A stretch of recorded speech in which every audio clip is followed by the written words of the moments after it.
नमस्कार, मैं हूं रमेश भट्ट। आप देख रहे हैं देवभूमि डायलॉग और देवभूमि डायलॉग में आज हम आपको जागेश्वर धाम की उस घटनाक्रम के बारे में बता रहे हैं जिसमें आंवला से भाजपा सांसद धर्मेंद्र कश्यप ने न सिर्फ मंदिर प्रबंधक और पुजारियों के साथ बदसलूकी की, गाली गलौज की, बल्कि मारापीटी पे वो उतर आए। ये पूरा घटनाक्रम क्या है, इस पर सीधे बात करने के लिए मेरे साथ जागेश्वर प्रबंधक समिति के भगवान भट्ट जी जुड़ रहे हैं। भगवान भट्ट जी, बहुत बहुत स्वागत है आपका देवभूमि डायलॉग में। मैं पूरे विस्तार से उस घटनाक्रम को जानना चाहता हूं कि ये जो कल हुआ है हमारे देवधाम में, जो कल पूरा घटनाक्रम हुआ है, उस घटनाक्रम के बारे में मैं आपसे जानना चाहता हूं। नमस्कार सर, बहुत बहुत धन्यवाद आपका। जी, आपको आवाज आ रही? बिल्कुल आ रही, मैं सुन रहा हूं। इसमें सर जो कल, ये कल का ही प्रकरण है। कल करीबन 3-3:30 बजे जो आंवला के सांसद जी हैं माननीय धर्मेंद्र कश्यप जी जागेश्वर धाम में अपने 2 सहयोगियों के साथ आए हुए थे और 3-3:30 के बाद उनकी पूजा अर्चना शुरू हुई और जो काफी लंबी चली। लगभग 5:30-6 बजे उनकी पूजा समाप्त हो गई थी। उसके उपरांत क्या है कि वर्तमान में अभी कोरोना महामारी के कारण मंदिर का जो हमारा मुख्य प्रवेश द्वार है उसको हम 6 बजे बंद कर देते हैं। उसमें किसी का भी आवाजाही नहीं रहती है। जो स्थानीय पुजारी हैं या वो लोग उसमें उपस्थित रहते हैं ताकि वो अपनी पूजा पाठ की व्यवस्था कर सके। ये घटनाक्रम, मतलब ये घटनाक्रम बिगड़ा कहां से? ये जो धक्का मुक्की की बात आई और गाली गलौज की बात आई, ये घटनाक्रम हुआ कहां पर? वही मैं आपको बता रहा हूँ। जैसे 6 बजे जब हम उनके पास गए, क्योंकि 6 बजे तक मंदिर परिसर में थे, 6 बजे के बाद हमने विभिन्न सूचनाओं उनको दी। हमारे जो सुरक्षा कर्मी है उनके माध्यम से भी वहाँ सीटी बजाने का जो प्रोसेस है वो भी किया कि अब जो है 6 बज गए हैं, मंदिर दर्शन का समय समाप्त हो गया है, आप लोग कृपया बाहर की ओर प्रस्थान करें। उसमें 6 के बाद 6:30 हो गए, कई मैसेज किए, कोई उनका रिप्लाई नहीं आया। उसके बाद मैं 6:30 बजे में 6:30 के बाद ही बाकायदा मैं वहां पे गया, मैं खुद गया और मैं माननीय सांसद जी के साथ जो उनके एक मोहन राजपूत और एक सुनील अग्रवाल करके जो 2 साथी थे, मोहन राजपूत जी से मेरी बात हुई। मैंने उनको बोला कि अभी 6:30 हो गया है और 6 बजे कपाट बंद होने हैं, बाहर के गेट बंद हो गए हैं, काफी लोग बाहर खड़े हैं। वो कह रहे हैं कि भाई अगर ये लोग अंदर है तो हमें भी अंदर मंदिर की दर्शन की व्यवस्था दी जाए। तो मैंने उनको बोला कि आपका समय समाप्त हो गया सर, आप प्लीज बाहर की ओर प्रस्थान करें। तो बस इतना सुनते ही वो बस बौखला गए। पहले जो है जो आपके कश्यप जी के साथ जो दूसरे आदमी आए हुए थे मोहन राजपूत जी, उनके द्वारा ये बदतमीजी शुरू की गई। उसके बाद 1-2 मिनट के बाद सांसद जी शुरू हो गए अपने आप। मैं तो सांसद जी से कुछ बोला भी नहीं, वो सीधे गाली गलौज पे आ गए और मेरे से, पूरा पुजारी समुदाय से, स्थानीय जनता के लिए आपने जैसा वीडियो में देखा होगा गाली गलौज करने लगे। उसके बावजूद भी मैं उनको निवेदन कर रहा हूँ कि साहब कोई अगर गलती हुई है तो आप चलिए ऑफिस में बैठ करके बात कर लें, फिर भी आप कैंपस से बाहर की ओर प्रस्थान करें। तो उनके द्वारा बोला गया कि आपकी हिम्मत क्या है, आपका ओहदा क्या है, क्या आप क्या वो करते हैं। तो बड़ा वो हुआ, जो आपने वीडियो देखी होगी कि क्या स्थिति, उसके बाद माहौल बिगड़ गया। और उसमें कहीं पे भी मंदिर समिति या किसी के भी माध्यम से माननीय सांसद का कोई भी अपमान नहीं किया गया। हम तो उनको तब भी रिस्पेक्ट दे रहे थे, लास्ट में भी उनको रिस्पेक्ट के साथ ही वो कर रहे थे। अब लेकिन भगवान ये भट्ट जी, पता नहीं मेरे को साढ़े तीन बजे से आपकी पूजा अर्चना चल रही है, इतना सब कुछ चल रहा है और आप इस तरह का भाव, सबसे बड़ी बात है कि इस तरह का भाव उस पवित्र प्रांगण में आपके भीतर आ क्यों जाता है? और भट्ट जी, सबसे बड़ी बात यह है, ये सांसद महोदय जो लोकतंत्र का सबसे बड़ा मंदिर है, जो देश के लिए कानून बनाता है, वहां बैठते हैं और ये खुद कानून का उल्लंघन कर रहे हैं। बिल्कुल बिल्कुल सर, अभी जो वर्तमान में जो कानून यहाँ पे मंदिर दर्शन की व्यवस्था दी गई है वो क्या कहते हैं, केंद्र सरकार और राज्य सरकार द्वारा पारित विभिन्न जो एसओपी जारी किए हैं और उसी के तहत जिला प्रशासन और मंदिर समिति द्वारा संयुक्त रूप से निर्णय लेकर के ये व्यवस्था की गई ताकि लोगों को दर्शन भी हो और कोरोना नियमों का पालन करते हुए लोगों की पूजा पाठ भी करें। क्योंकि पवित्र महीना है, सावन का महीना है, लोग शिवार्चन करने आते हैं। तो एक सुव्यवस्थित हमने व्यवस्था उनको दी है, लेकिन उसके बावजूद भी ऐसा उनका व्यवहार बड़ा मतलब सोचनीय रहा कि एक सांसद जैसा पद पे बैठे हुए जो प्रतिनिधित्व कर रहे हैं, क्षेत्र का प्रतिनिधित्व कर रहे हैं, जो सांसद जो संसद में बैठे हुए हैं, जो जिनके हाथों में देश की पूरी बागडोर है, वो ऐसा बिहेव कर रहे हैं, तो वो बड़ा निंदनीय भी है। और मैं कहूंगा कि हर किसी के लिए बड़ा सोचनीय है कि एक धाम में आकर के जहाँ पे लोग अपने सब दुख दर्द जो भी उनकी व्याधि है सबको छोड़ जाते हैं, अपना क्रोध छोड़ने के लिए यहाँ पे आते हैं, लेकिन उनके द्वारा ये यहाँ पे किया गया बड़ा निंदनीय है सर। वो जो आपने बार बार इनको संदेश पहुंचाया कि साहब जो स्टैंडर्ड ऑपरेटिंग प्रोसीजर्स हमारे यहाँ एसओपी जारी हुई है, 6 बजे हमें मंदिर के किवाड़ बंद करने होते हैं, तब भी मतलब उनकी ओर से मनाही होती रही 6:30 बजे तक। सुना ही नहीं गया साहब, सुना ही नहीं गया। मैं तो सिटी, जो हमारे सुरक्षा कर्मी है वो 6 बजे के बाद सिटी बजाना शुरू कर देते कि 6 बजे से पहले जो श्रद्धालु अंदर गए हैं, जिनको 10 मिनट का दर्शन का समय दिया गया, वो लोग ताकि बाहर को आ जाए। अब ठीक है, उनको दर्शन 6 बजे अगर कोई गया है तो उसको 5-7 मिनट का हम समय भी देते हैं, इसीलिए हम इनको 6:30 बजे दोबारा फिर खुद गया, इनके पुजारी के माध्यम से भी हमने इनको सूचना दी, लेकिन फिर भी कोई उनकी तरफ से कोई रिस्पॉन्स नहीं आया। तो आपने इसकी कोई शिकायत दर्ज कराई? क्योंकि जिस तरह की अभद्रता, जिस तरह की भाषा शैली उनकी थी, वो आचरण जितनी उसकी निंदा की जाए उतनी कम है। आपने कोई शिकायत दर्ज कराई मंदिर प्रबंधक समिति की ओर से?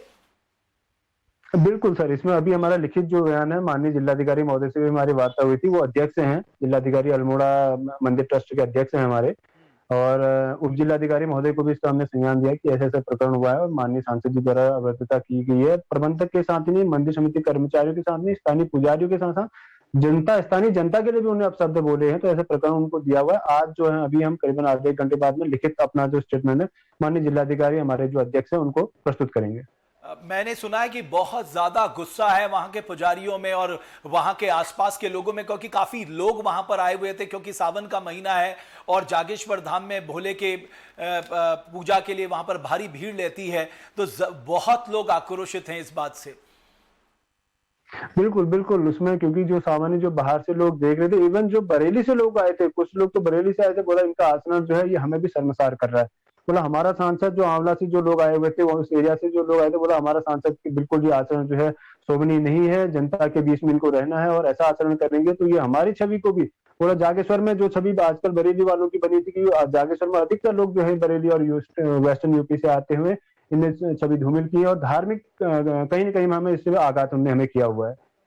जी, और मैं देवभूमि डायलॉग के माध्यम के से जो हमारे लोकसभा अध्यक्ष हैं ओम बिरला जी, उन तक ये जरूर संदेश पहुंचाना चाहता हूं कि ऐसे लोगों को आप पार्लियामेंट में टोकिए साहब। अगर ऐसे लोग जिनका आचरण, सार्वजनिक आचरण ये है, जब मंदिर जैसे पवित्र प्रांगण में ये करते हैं, ऐसा ही भाव इनके लोकतंत्र के सबसे बड़े मंदिर जो संसद में भी ऐसे ही होता होगा। तो अब एक पुलिस ने ऑपरेशन मर्यादा चलाया है भगवान भट्ट जी, और उस ऑपरेशन मर्यादा का मतलब ही यह है, और वो इसलिए वो ऑपरेशन मर्यादा का यह मतलब नहीं है कि कोई बड़े औंधे वाला व्यक्ति वो छूट जाएगा। तो आपको लगता है जो ऑपरेशन मर्यादा, उसके तहत इन पे कार्रवाई होनी चाहिए, क्योंकि ना इन्होंने प्रांगण में ना सिर्फ कोरोना के जो गाइडलाइन है उसको फॉलो नहीं किया है, इन्होंने मंदिर जैसे प्रांगण में जो हमारी देवभूमि है उसका अपमान किया है, वहां के देवतुल्य पुजारियों का अपमान किया है, साक्षात जागेश्वर धाम का अपमान किया है। आपको लगता है कि इस पे कठोर से कठोर कार्रवाई होनी चाहिए? बिल्कुल बिल्कुल, इसके लिए हमने जिला प्रशासन माननीय जिलाधिकारी महोदय से भी कहा गया है और सर की तरफ से भी हमें आश्वस्त किया गया कि हम इसमें से जो भी उचित कार्रवाई होगी जरूर करेंगे, क्योंकि ये हमारे पूरे प्रदेश का मामला है, पूरे हमारे धार्मिक आस्था का केंद्र है।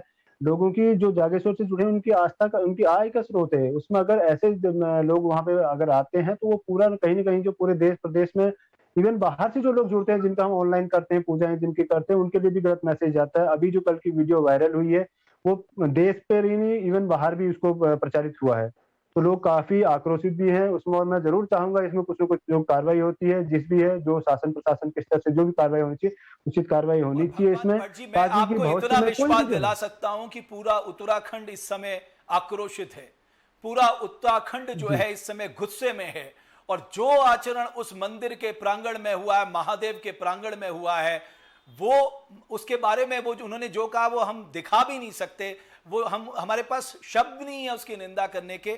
हम सिर्फ इतना कहते हैं कि अगर आप भगवान के पवित्र प्रांगण में आकर, और वो भी भारत भूमि के देवभूमि में आकर, जिसके बारे में कहा गया अन्य क्षेत्रे कृतं पापम धर्म क्षेत्रे विनश्यति, धर्म क्षेत्रो कृतं पापम वज्रलेखो भविष्यति, अर्थात आप अन्य क्षेत्र में आकर देवभूमि में अपने पाप मिटा सकते हैं। अगर देवभूमि में आपने इस तरह का चरित्र दिखाया, इस तरह के वाक्यों का इस्तेमाल किया, शब्दों का इस्तेमाल किया, तो वज्र का लेख भी आपको नहीं बचा सकता।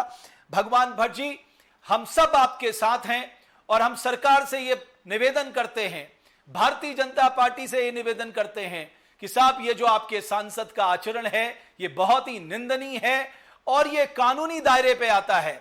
और इन्होंने जो कोरोना में जो पेंडेमिक एक्ट लगा हुआ है उसका भी उल्लंघन किया है एक तरह से देखा जाए।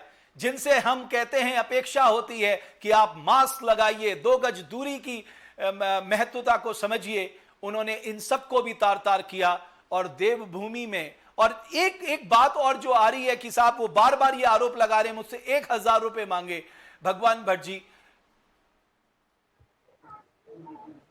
जी जी, वो कह रहे हैं कि हमें बिल्कुल सर। इसमें देखिए, हाँ, उसमें देखिए सर, मांगने वाला, जैसे आप अगर जागेश्वर आए भी होंगे तो उसमें आपको पूरा सिस्टम, आप उन्होंने अंदर गर्भगृह की वो बात कर रहे हैं कि माथा टेकने के लिए हमसे पैसे मांग रहे थे। जब गर्भगृह बंद है तो आपने माथा टेका कहाँ? आपके कहाँ की बात कर रहे हैं? वहां आम जनता जहां तक जा सकती है वहां के लिए, सभी के लिए व्यवस्थाएं की गई हैं। और कोई भी ये कह दे कि अगर पैसा लिया हुआ है या पैसा देकर के, तो किसको दिया? वहां तो ऐसी कोई व्यवस्था नहीं कि कोई आपको साथ तोड़ना लेके जा रहा है। आप तो जा रहे हैं, दर्शन कर रहे हैं, बाहर आ रहे हैं, तो किसको इन्होंने पैसा दिया? मैं तो उनको स्वयं उस वीडियो के माध्यम से पूछना चाह रहा था उस टाइम पे कि आपने किसको दिया भी पैसा? क्योंकि वहां पे ऐसा कोई सुविधा नहीं है कि भाई आपको यहाँ पे क्या कहते हैं, एक कर्मचारी लेकर जा रहा है, दर्शन करा रहा है। वो तो ओपन हमने किया हुआ है, आप जाइए मध्य मंडल से दर्शन कीजिए और बाहर की ओर प्रस्थान कीजिए। बिल्कुल। और हम खुद जानते हैं कि देवभूमि में जो हमारे पुजारी लोग हैं, जो देवतुल्य हैं, वो कम से कम इस तरह की बातों पे कभी विश्वास नहीं करते। और मैं फिर से कहना चाहता हूं कि जो लोग देवभूमि उत्तराखंड में आते हैं, मैं बहुत स्पष्टता से कहना चाहता हूं कि जो लोग देवभूमि उत्तराखंड में आते हैं, हमारे पवित्र धार्मिक स्थलों में आते हैं, वो अगर इस तरह का आचरण करेंगे तो हर उत्तराखंडी उसका विरोध करेगा। जो लोग हमारी देवभूमि उत्तराखंड में आते हैं, अगर वो इस तरह की सोच लेकर आते हैं तो उनका वज्र का लेख भी उनको नहीं बचा सकता। और जो हमारी देवभूमि में पूर्ण श्रद्धा विश्वास से आते हैं, भगवान भोलेनाथ उनकी हमेशा रक्षा करते हैं। इसलिए मैं फिर सबसे निवेदन करना चाहूंगा, यह देवभूमि है, यहां शुद्ध मनोविचार से आइए, एक विश्वास के साथ आइए। और अगर आप हमारे धार्मिक स्थलों में हमारे भगवानों के दर्शन के लिए आए हैं, एक पवित्र भाव लेकर आइए, आपकी हर मनोकामना पूर्ण होगी। लेकिन अगर आप इस तरह का जो हम दृश्य देख रहे हैं, जो सांसद महोदय ने जो शब्दावली का इस्तेमाल किया है, जो उनका आचरण रहा है, अगर ऐसा आपने किया तो भगवान ही आपको बचाए, आपको सद्बुद्धि दे। भगवान भट्ट जी, बहुत बहुत धन्यवाद देवभूमि डायलॉग से जुड़ने के लिए। और हम चाहते हैं कि यह मामला नजीर बने, इस मामले में कार्रवाई हो और पुलिस ऑपरेशन मर्यादा के तहत इस मामले पर कार्रवाई करे। बहुत बहुत धन्यवाद।